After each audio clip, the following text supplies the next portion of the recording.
5,000 to 1. Those were the odds. The same odds as finding Elvis alive. The same odds as the Loch Ness Monster being discovered. A team that nearly got relegated the season before. Players nobody had heard of. A manager everyone called the Tinkerman. Facing giants with unlimited budgets. Chelsea, Manchester United, Arsenal, Manchester City. And somehow, against every law of football logic, they did it. This is the story of the greatest underdog triumph in sports history. The miracle that made the world believe in fairy tales again. This is Leicester City's impossible dream. August 2015. Leicester City started the season as they ended the previous one. Fighting, surviving, hoping not to get relegated.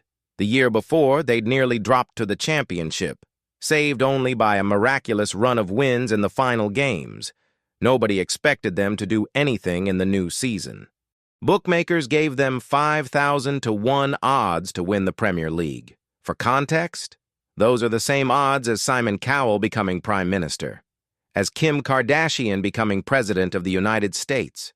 It was a joke, a number so ridiculous it wasn't worth considering.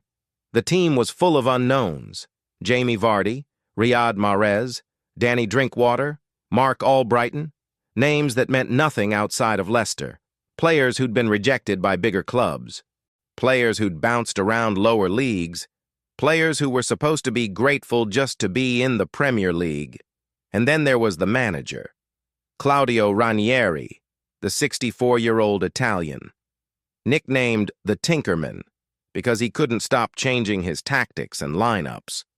He'd been fired by Greece, failed at Monaco. His best days seemed behind him.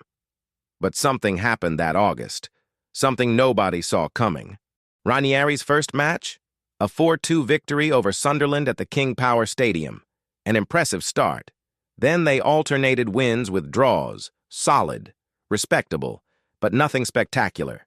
The first of only 3 defeats that entire season came in late September. A 5-2 thrashing by Arsenal, the league leaders at the time. That should have been a reality check, a reminder of where Leicester belonged. Instead, it was the last time anyone would underestimate them. October and November changed everything. Jamie Vardy, the striker who'd been playing non-league football just 4 years earlier, exploded. He scored in game after game after game, breaking records, winning Player of the Month for October, then November, back-to-back. For the first time in his life, at 28 years old, Vardy was called up to the England national team, and he wasn't alone. Riyad Mahrez, the Algerian winger signed from Le Havre for just £400,000, started showing the world what he could do, dribbling past defenders like they were training cones, creating goals out of nothing.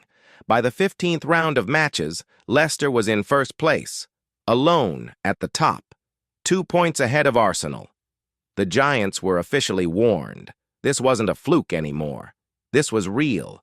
But could they sustain it? Everyone expected them to collapse, to fade, to return to their rightful place in mid-table or lower. That's what always happened to overachieving teams. December would test them. Away to Chelsea, the defending champions. Leicester won 2-1, then an emotional 3-2 victory at Everton, fighting back, showing resilience. Claudio Ranieri, ever the diplomat, remained cautious in interviews. Qualifying for the Champions League would be huge, he said. A spot in the top 4 would be a dream come true. But inside, he was starting to believe, and so was everyone else. Then came the holidays, and with them a small wobble, a 1-0 loss to Liverpool, a goalless draw against Manchester City, another 0-0 against Bournemouth. 3 matches without a win, the kind of run that could derail a title challenge. Leicester dropped from first place. The critics came out. See, we told you. It was fun while it lasted. Arsenal surged back to the top. The natural order was being restored. The fairy tale was ending. Except it wasn't. January and February brought the response, the statement. The moment Leicester proved they weren't going anywhere. First, revenge against Liverpool. 2-0 at home, dominant. Then came the big one, Manchester City away. The Etihad Stadium, one of the hardest places to win in England. Leicester didn't just win, they demolished City. 3-1. Jamie Vardy with 2 goals, complete control. A performance that sent a message to the entire league. We're not just here to participate, we're here to win.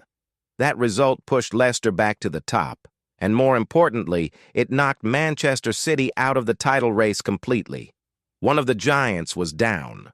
Nobody doubted Leicester's potential anymore. The question had changed. It was no longer, can they stay in the top 4? It was, can they actually win this thing? Arsenal remained the main challengers, for a while. In February, Leicester traveled to the Emirates. Arsenal led 1-0. Everything seemed normal. Then Leicester equalized. Then, in the dying seconds, the 95th minute, they scored again, 2-1. Victory snatched from defeat. The Emirates went silent. Arsenal's players collapsed. That was the moment many people believe Arsenal's title challenge died. They would continue fighting, but they couldn't maintain the consistency needed. The pressure of chasing Leicester proved too much. By March, a new challenger emerged. Tottenham Hotspur, another surprise team, another underdog story, though not quite as dramatic as Leicester's. Spurs were young, hungry, led by Harry Kane and Dele Alli. They won game after game, keeping pace with Leicester. The race was on. During the international break in March, Leicester had 12 players called up to their national teams. 12. That's more than Bayern Munich, more than Paris Saint-Germain, more than Manchester City. Equal to Manchester United and Real Madrid. A team that nobody knew in August was now supplying players to countries around the world. The transformation was complete. April brought 3 wins and a draw. The title was within reach, closer and closer. Riyad Mahrez was named PFA Player of the Year by his fellow professionals, the best player in England. A £400,000 signing from French Second Division. Even when Jamie Vardy was suspended against West Ham, Leicester didn't falter. The team was bigger than any individual. They'd come too far to slip now. May 2016. The final month. Leicester traveled to Old Trafford to face Manchester United. A draw, 1-1. Not the victory they wanted, but respectable. The title was still in their hands. But they didn't need to win, because Tottenham had to keep winning to catch them. And on May 2nd, Spurs faced Chelsea at Stamford Bridge. Leicester players gathered to watch.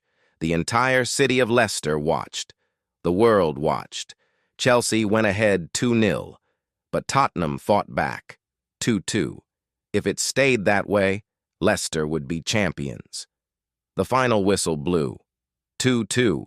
Leicester City were Premier League champions. 5,000 to 1 odds. Defeated. Impossible made possible. The greatest underdog story in sports history complete. The city erupted. Claudio Ranieri cried. Jamie Vardy celebrated with his teammates. Riyad Mahrez smiled in disbelief.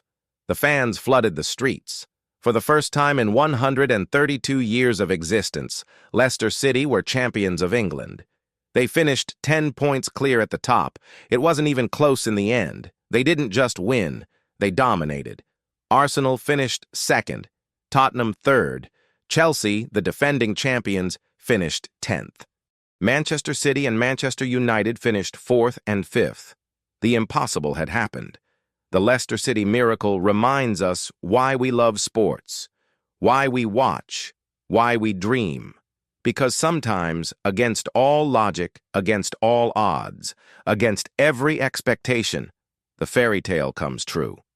Underdogs can win, nobodies can become somebodies, and 5,000 to 1 odds can be beaten. That's the magic of Leicester City, the miracle that will never be forgotten. Thank you for watching.